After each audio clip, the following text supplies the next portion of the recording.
Hi everybody and welcome back to the Hard Disk Info channel. In today's video I'm going to show you all controls and the gestures for your SOUNDCORE Select 2S speaker. So, firstly we have the play and pause button.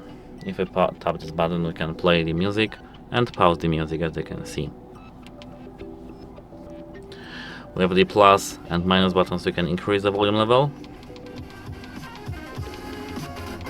or decrease it using the minus buttons.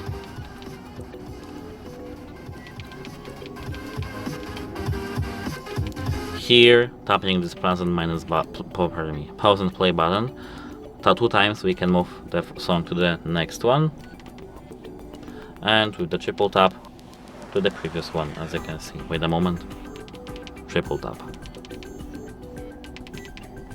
That's it, how it helps you, and goodbye, have a nice day.